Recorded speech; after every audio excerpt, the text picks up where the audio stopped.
नमस्कार, स्वागत है आपका एक बार फिर से विद्याज़ ऑन यूट्यूब चैनल पर। आज का हमारा टॉपिक रहेगा पादपों में पोषण। ये स्पष्ट रूप से आपके सिलेबस में दिया हुआ टॉपिक है और रीट के एग्ज़ाम डेट की आपको पता ही होगी। एग्ज़ाम डेट बिल्कुल पहले से डिक्लेयर है और एडमिट कार्ड की डेट भी पहले से डिक्लेयर है। तो बिल्कुल आप सभी ने अच्छी तरीके से फॉर्म फिलअप करके अपनी तैयारी अच्छे से चल रही होगी और उसी तैयारी में थोड़ा और इम्प्रूवमेंट करने के लिए आपके सामने पेश है एनसीईआरटी और आरबीएससी पर आधारित, इन्हीं किताबों पर आधारित प्रश्न उत्तर। और आपको भी पता है कि बोर्ड में जो भी पेपर बनते हैं वो इन्हीं किताबों से बनते हैं। आरबीएससी एनसीईआरटी के बाहर कुछ नहीं जाता। तो इस क्लास को अवश्य पूरा देखें और अपनी तैयारी को परखें। तो इस क्लास में हम 30 डेज पर डे 30 प्रश्नों की अभ्यास यहाँ पर एमसीक्यू बैच के अंदर कर रहे हैं लेवल 2 के लिए। हालांकि लेवल 1 वाले भी इसको देख सकते हैं, कोई दिक्कत नहीं है। लेवल 2 के लिए स्पेशली ये क्लास रखी गई। तो क्लास की शुरुआत करते हैं। पहला प्रश्न आपकी स्क्रीन पर है और पहला प्रश्न है, जीवों को भोजन की आवश्यकता क्यों होती है। तो टॉपिक ही हमारा पादपों में पोषण है, तो उसी से संबंधित ये प्रश्न इसमें रहने वाले हैं। ठीक, तो देखिएगा, इसका उत्तर बताइएगा आप। पादपों में पोषण से संबंधित है वृद्धि के लिए, विकास के लिए और क्षतिग्रस्त भागों के रख रखाव व मरम्मत के लिए। तो जीवों को भोजन की आवश्यकता क्यों होती है, इन सभी कार्यों के लिए ही जीवों को भोजन की आवश्यकता होती है। तो ये सभी कार्य करने के लिए जीव क्या करते हैं, भोजन ग्रहण करते हैं। और इसी के कहते हैं ना, सब पापी पेट के लिए। तो ये पेट यानी कि पेट भरने के लिए, भोजन के लिए ये सारी व्यवस्थाएं आपको दुनिया में ये सब कुछ देखने को मिलता है। और भोजन क्यों आवश्यक है, वो आपके शरीर के विकास, वृद्धि और क्षतिग्रस्त भागों के रख रखाव और मरम्मत के लिए आवश्यक है। तो ये आरबीएससी और एनसीईआरटी दोनों पे आधारित क्लास है। इसको ध्यान से अच्छे से देख लीजिएगा, बहुत कुछ आपको इसमें सीखने को मिलेगा। अगर एनसीईआरटी आरबीएससी बुक नहीं पढ़ पाए हैं तो अब ये देख लीजिएगा, आपका काम बन जाएगा। सभी प्राणियों के लिए पोषण के स्रोत हैं। सभी प्राणी, चाहे वो कैसा भी प्राणी हो, मनुष्य हो, गाय भैंस बकरी, मांसाहारी शाकाहारी, कुछ भी हो, मूल रूप से सोर्स क्या है, स्रोत क्या है इसका पोषण का। क्या दूध है, घी है, पौधे, अनाज। तो मूल सोर्स है वो आपके क्या है, पौधे। पौधों को खाने वाले क्या कहलाते हैं, प्राथमिक उपभोक्ता, जो कि आपके शाकाहारी कहलाते हैं। क्या कहलाते हैं, शाकाहारी। और शाकाहारियों को फिर मांसाहारी खाते हैं। और मांसाहारियों को कौन खाते हैं, आपके और बड़े मांसाहारी, या हम कह सकते हैं सर्वाहारी, जो शाकाहारी और मांसाहारी दोनों को ही खाते हैं। जैसे बात करें तो इसका सबसे बड़ा एग्जाम्पल है मनुष्य। मनुष्य सर्वाहारी है, कुछ नहीं छोड़ता। तो सी ऑप्शन आपका बिल्कुल करेक्ट हो जाएगा।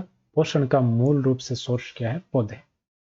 अगला प्रश्न देखिए, पादपों में वृहत मात्रिक तत्वों की कितनी मात्रा की आवश्यकता होती है। पादपों को कुछ पोषक तत्वों की आवश्यकता होती है, जिसमें कुछ पोषक तत्व जिनकी अधिक मात्रा में आवश्यकता और कुछ की कम मात्रा में आवश्यकता होती है। इस प्रकार से इनको दो भागों में बांटा गया। एक है सूक्ष्म मात्रिक पोषक तत्व और दूसरे हैं वृहत मात्रिक पोषक तत्व। सूक्ष्म मात्रिक की बात करें तो इनकी आवश्यकता 0.02% से कम होती है। इनकी आवश्यकता कितनी होती है, 0.02% से भी कम होती है। जबकि वृहत मात्रिक की बात करें तो ये 0.2% से 4%, पूरा 4%, पॉइंट पॉइंट कुछ नहीं, 4% तक इनकी आवश्यकता होती है। ये बात कहाँ लिखी हुई है, राजस्थान बोर्ड की बुक के अंदर लिखी हुई है कि सूक्ष्म मात्रिक और वृहत मात्रिक पोषक तत्वों की आवश्यकता होती। हालांकि 9th क्लास की जो एनसीईआरटी है उसमें भी ये बात लिखी हुई है, लेकिन हमने जो प्रश्न बनाए हैं वो आपके 9th क्लास की एनसीईआरटी से नहीं बनाए, राजस्थान बोर्ड की बुक से बनाए हैं। ठीक है, और ये कहाँ पर आपको मिल जाएगा देखने को, अगर कोई पढ़ना चाहे तो मैं बता देता हूँ कि पादपों में पोषण है वो कक्षा 6 का जो आरबीएससी की बुक है उसमें मिल जाएगी, अध्याय 2 के अंदर। ठीक है, तो यहाँ पर आपका करेक्ट आंसर क्या होगा कि वृहत मात्रिक है उनकी 0.2 से 4% तक आवश्यकता होती है। आगे बढ़ते हैं, अगला प्रश्न देखो, प्राथमिक पोषक तत्व है। प्राथमिक या मूल रूप से पोषक तत्व कौन से हैं जो पादपों को आवश्यकता होती है। इनको मुख्य पोषक तत्व भी कहा जाता है। क्या कहा जाता है, मुख्य पोषक तत्व भी इनको कहते हैं, या इनको क्या कहते हैं, मूल पोषक तत्व भी इनको कहते हैं। ये पौधों को चाहिए ही चाहिए, ये प्राथमिक पोषक तत्व है पादपों के लिए। इसके लिए पादपों के लिए हम बात कर रहे हैं, पादपों में पोषण ही आज का टॉपिक है। तो इसमें आपको ध्यान रखने के लिए आपको क्या करना है, इसका ध्यान रख लेना एनपीके। क्या ध्यान रखना, एनपीके। एनपीके मतलब नाइट्रोजन, फॉस्फोरस और कैल्शियम नहीं होगा यहाँ पे, पोटेशियम। क्या होगा, पोटेशियम। नाइट्रोजन, फॉस्फोरस और पोटेशियम, ये आपका बी ऑप्शन बिल्कुल करेक्ट हो जाएगा। ये carbon, hydrogen, oxygen, calcium, magnesium, ये आपके अलग है, ये वृत्त मात्रिक है। मुख्य या प्राथमिक पोषक तत्व पूछे तो एनपीके, नाइट्रोजन, फॉस्फोरस और पोटेशियम है। अगला है, निम्न में से कौन सा सूक्ष्म मात्रिक पोषक तत्व नहीं है। सूक्ष्म मात्रिक पोषक तत्व कौन सा नहीं है, तो देखो यहां पर अगर आपको ध्यान में रखना है कि zinc, copper, manganese, iron, boron,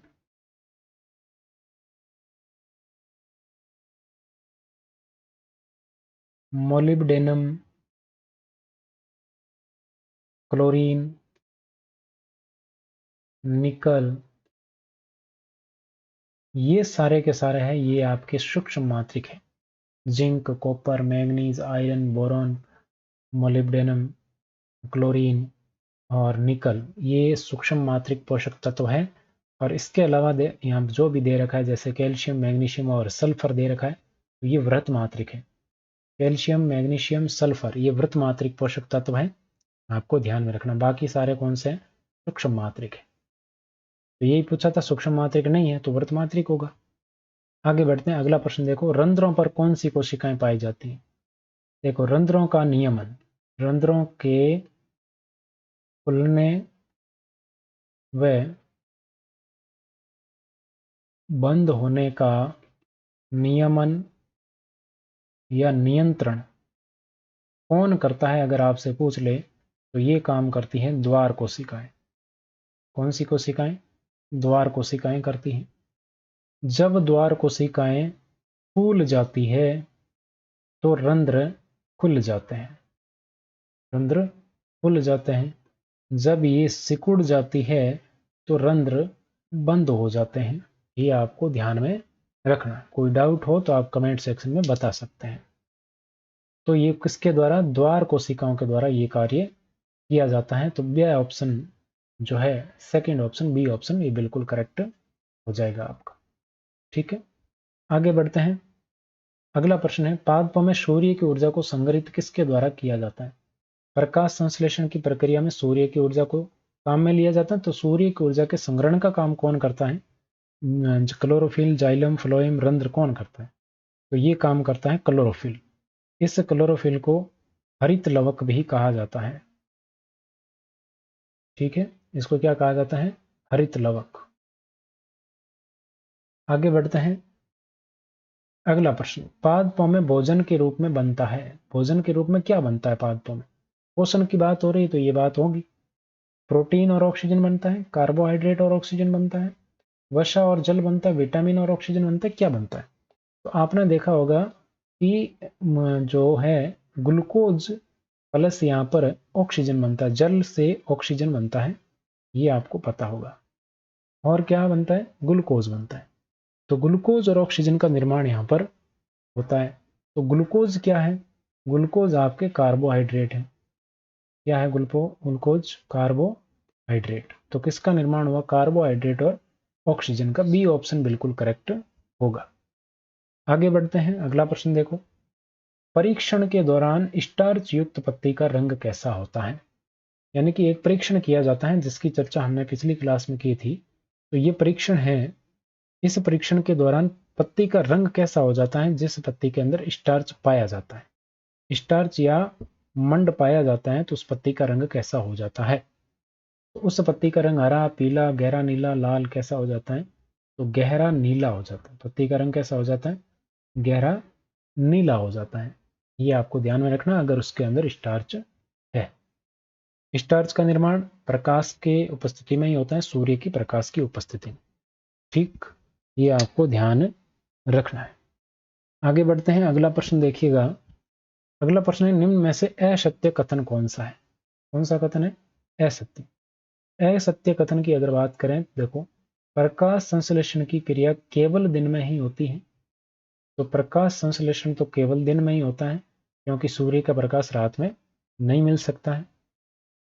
श्वसन की क्रिया रात और दिन दोनों में चलती है। पादपों में ये ध्यान रखना, श्वसन तो दिन और रात दोनों में होता है। श्वसन दिन में भी होता है और रात में भी होता है, लेकिन प्रकाश संश्लेषण केवल दिन में होता है। इसके लिए सूर्य के प्रकाश की उपस्थिति अनिवार्य है, बिल्कुल। इसके द्वारा बना कार्बोहाइड्रेट स्टार्च या मंड के रूप में संचित रहता है, बिल्कुल सही है। अंधेरे में स्टार्च का निर्माण आसानी से हो सकता है, बिल्कुल नहीं हो सकता। क्यों नहीं हो सकता? क्योंकि अंधेरे में प्रकाश संश्लेषण होगा ही नहीं, तो स्टार्च कैसे बनेगा? तो असत्य कथन कौन सा हुआ? D option. अगला प्रश्न देखिए, अमरबेल या कसकुटा है? ये सीधा सीधा एनसीईआरटी की किताब में लिखा हुआ प्रश्न है। अमरबेल या कसकुटा किसका उदाहरण है? तो ये परजीवी का उदाहरण है। किसका उदाहरण है? परजीवी। यहां पर ध्यान में रखना है, परजीवी और एक शब्द होता है परपोषी। जैसे हम यहां पर बात करें, जूं का नाम आपने सुना होगा। ये जूं होती है, ये तो क्या है? परजीवी है। और ये जूं किसके अंदर पाई जाती है? जिसके शरीर में, जैसे मनुष्य के शरीर में पाई जाती है या किसी पशु के शरीर में पाई जाती है, तो मनुष्य या शरीर क्या कहलाता है? परपोषी कहलाता है। तो परपोषी का मतलब जो पोषण प्रदान करता है, जो पोषण प्रदान करता है या पोषण देता है, वो तो क्या कहलाता है? परपोषी कहलाता है, दूसरे को पोषण देने वाला। परजीवी मतलब जो पोषण प्राप्त करता है, जो पोषण प्राप्त करता है वो परजीवी कहलाता है। यहाँ बहुत कंफ्यूजन होती है, तो इस एग्जाम्पल से आप इसको याद रख सकते हैं। ठीक, आगे बढ़ते हैं। निम्न में से कीट बक्षी पादप है? कीट बक्षी पादप कौन कौन से? कीट बक्षी पादप जिसको घटपर्णी भी कहते हैं, इसी को पिक्चर पादप भी कहते हैं। तो ये कौन कौन से? ड्रोसेरा, घटपर्णी, डायोनिया, यूट्रिकुलेरिया, ये सारे के सारे आपके क्या है? उपयुक्त। तो सभी इसका बिल्कुल करेक्ट आंसर होगा। सारे के सारे कीट बक्षी पादप है। इसमें घटपर्णी में क्या होता है, कीट बक्षी में क्या होता है, इसकी जो पत्ती होती है वो घड़े के रूप में रूपांतरणीय हो जाती है। घड़े के आकार में रूपांतरित हो जाती है। और ये घड़े के आकार में रूपांतरित होकर कीटों को आकर्षित करती हैं, और कीट जैसे ही इस पे ऊपर बैठते हैं तो ये बंद हो जाती हैं और कीट का पाचन हो जाता है। तो घटपर्णी कीटों का पाचन या कीटों का भक्षण क्यों करते हैं? कीटों का भक्षण क्यों करते हैं? तो ये नाइट्रोजन की पूर्ति के लिए करते हैं। इसकी पूर्ति के लिए, नाइट्रोजन पूर्ति हेतु कीटों का भक्षण करते हैं। क्योंकि ये कौन से क्षेत्र में पाए जाते हैं? ये दलदली क्षेत्रों में पाए जाते हैं, और वहां नाइट्रोजन की क्या होती है? कमी होती है। तो दलदली क्षेत्रों में क्या होती है? नाइट्रोजन की कमी। इस कमी को पूरा करने के लिए ही कीट भक्षण करते हैं। तो ये सारी बातें आपको ध्यान में रखनी। अगला प्रश्न देखो, कीट बक्षी पादप कीटों से प्राप्त करते हैं नाइट्रोजन, अभी बात की है। बी ऑप्शन आपका बिल्कुल करेक्ट हो जाएगा। अगला प्रश्न देखो, मृतजीवी पादप है? म्यूकर, एगेरिकस, मोनोट्रोपा, सभी। कौन से मृतजीवी पादप कौन सा है, यहां पर आपको बताना है। मृतजीवी, म्यूकर, एगेरिकस, मोनोट्रोपा, कौन से हैं? तो ये सभी आपके कैसे हैं? मृतजीवी पादप हैं। ये मृत पादपों की सड़ी गली पदार्थों पर उगते हैं, तो ये मृतजीवी पादप है। अगला देखो, असत्य कथन, सहजीवन में पादप एक दूसरे के साथ भोजन, जल, पोषक तत्व, आवास आदि बांटते हैं। बिल्कुल सही है, ये सहजीवन होता है। लाइकेन कवक और शैवाल का सहजीवन है। बिल्कुल सही। लाइकेन में शैवाल द्वारा कवक को रहने का स्थान उपलब्ध कराया जाता है। बिल्कुल गलत है। शैवाल में क्लोरोफिल उपस्थित होता है। बिल्कुल सही है। तो लाइकेन के अंदर देखो क्या होता है, अगर आपको पता है तो बहुत अच्छी बात, नहीं तो देखिएगा। एक होता है कवक और एक होता है शैवाल। इनका सहजीवन लाइकेन कहलाता है। शैवाल क्या देता है? भोजन देता है। कवक को क्या देता है? भोजन उपलब्ध करवाता है। और कवक क्या देता है? इसको आवास देता है, रहने के लिए आवास देता है, ये ध्यान रखना। शैवाल भोजन क्यों उपलब्ध करवाता, बाकी क्यों नहीं? क्योंकि ये क्या करता है? प्रकाश संश्लेषण करता है, क्योंकि इसके अंदर क्लोरोफिल पाया जाता है। तो ये बात आपको ध्यान में रखना। तो सी ऑप्शन बिल्कुल करेक्ट आंसर हो जाएगा। आगे बढ़िए। मृतजीवी पादप है नीम, ड्रोसेरा, म्यूकर, अमरबेल। तो अमरबेल परजीवी होती है, अभी आप बात किए। तो सी ऑप्शन है, ये मृतजीवी है म्यूकर। म्यूकर मृतजीवी पादप है, ये ध्यान रखना। अगला प्रश्न, घटपर्णी पादप में घड़ा का रूपांतरित रूप है। किसका रूपांतरित रूप है? घड़ा। तो घड़ा आपके पत्ती का रूपांतरित रूप होता है। किसका? पत्ती का। आगे बढ़ते हैं। अगला प्रश्न, वह पादप जिसमें स्वपोषी और विषमपोषी दोनों प्रणाली पाई जाती है। नीम, मशरूम, घटपर्णी या पिच्चर पादप, बबूल। तो किसके अंदर पाई जाती है दोनों प्रणाली? स्वपोषी मतलब वो अपना भोजन स्वयं तो बनाता ही है, जिसमें प्रकाश संश्लेषण होता हो। तो प्रकाश संश्लेषण भी होता है। और वो विषमपोषी है, यानी कि दूसरों पर निर्भर करता है, दूसरों से भी प्राप्त करता है। तो दूसरों से प्राप्त करता है, किससे प्राप्त करता है? कीटों से प्राप्त करता है। तो वो कौन सा होता है? घटपर्णी, कीटभक्षी। सी ऑप्शन बिल्कुल करेक्ट हो जाएगा। अगला प्रश्न देखो, आयोडीन परीक्षण का उपयोग निम्न में से किस तत्व की उपस्थिति जांचने हेतु किया जाता है? आयोडीन परीक्षण। तो पत्तियों में उपस्थित कौन से पदार्थ की उपस्थिति जांचने के लिए आयोडीन का परीक्षण किया जाता है? वसा, स्टार्च, प्रोटीन, सभी। तो ये स्टार्च का परीक्षण होता है। स्टार्च या उसको क्या कहते हैं? मंड कहते हैं। मंड या स्टार्च का परीक्षण किया जाता है। अगला प्रश्न देखो, निम्न में से सही सुमेलित नहीं है। कौन सा सही सुमेलित नहीं है? मटर, राइजोबियम। बिल्कुल, मटर के अंदर राइजोबियम पाया जाता है, इसमें नाइट्रोजन स्थिरीकरण करता है। क्लोरोफिल का काम है प्रकाश संश्लेषण। मशरूम एक प्रकार का शैवाल है। लाइकेन सहजीवी है। तो मशरूम शैवाल नहीं है। मशरूम क्या होता है? एक मृतजीवी कवक है। सी ऑप्शन बिल्कुल आपका करेक्ट हो जाएगा, छत्रक जिसको कहते हैं। आगे बढ़ते हैं। कोशिका एक पतली झिल्ली से घिरी होती है, वह कहलाती है। कोशिका झिल्ली, प्लाज्मा झिल्ली, उपयुक्त दोनों, कोई भी नहीं। तो ये प्लाज्मा झिल्ली कह दो या कोशिका झिल्ली कह दो, एक ही बात है। ये कोशिका के चारों तरफ से घेर के रखती है। अगला प्रश्न देखिए, निम्न में से किसमें नाइट्रोजन पाया जाता है? निम्न में से किसमें नाइट्रोजन पाया जाता है? कार्बोहाइड्रेट में, जल में, प्रोटीन में, वसा में, किसमें पाया जाता है? तो नाइट्रोजन प्रोटीन के अंदर पाया जाता है, ये आपको ध्यान में रखना है। अगला प्रश्न, पादपों की खाद्य फैक्ट्रियां कहाँ स्थित होती है? पादपों की खाद्य फैक्ट्रियों की अगर बात करें तो ये किसको कहते हैं? पत्तियों को कहते हैं। क्यों कहते हैं? क्योंकि पत्तियों के अंदर कौन सी प्रक्रिया होती है? प्रकाश संश्लेषण। कौन सी प्रक्रिया होती है? प्रकाश संश्लेषण की प्रक्रिया होती है। और इसके द्वारा क्या बनता है? खाद्य पदार्थ बनते हैं। खाद्य पदार्थ का क्या होता है? निर्माण होता है यहाँ पर। तो इसलिए खाद्य पदार्थ जहाँ निर्मित होते हैं उसको खाद्य फैक्ट्रियां कहते हैं। और वो कौन सी होती है? पत्तियां। अगला प्रश्न है, निम्न में से परजीवी पादप है। जू परजीवी, जोंक भी परजीवी, खटमल भी परजीवी, अमरबेल भी परजीवी। लेकिन यहाँ पर ध्यान रखना, पादप पूछा है। तो पादप कौन सा हो जाएगा? अमरबेल। ये तीनों ही आपके परजीवी है। परजीवी है, लेकिन पादप नहीं। ये क्या है? परजीवी पादप है। अगर यहाँ पर पादप शब्द नहीं लिखा होता तो आपका यहाँ पर चारों ही ये परजीवी होते। जू, जोंक, खटमल, अमरबेल।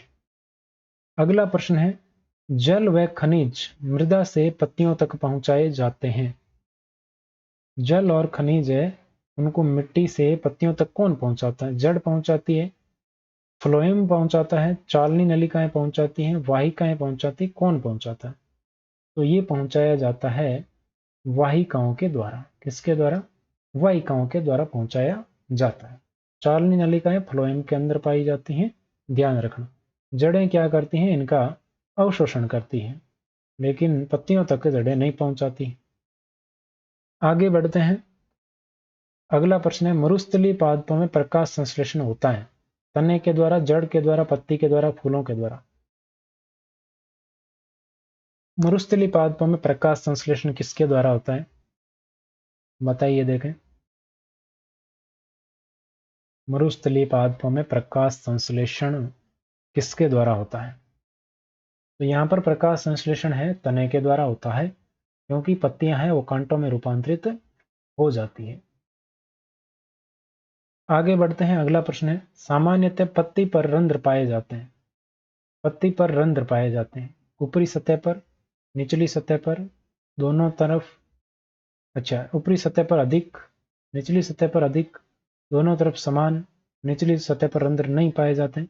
तो यहाँ पर ध्यान रखना, निचली सतह पर रंध्र अधिक पाए जाते हैं, ये आपको ध्यान में रखना, बी ऑप्शन। निचली सतह पर रंध्र अधिक पाए जाते हैं, बी ऑप्शन बिल्कुल करेक्ट होगा।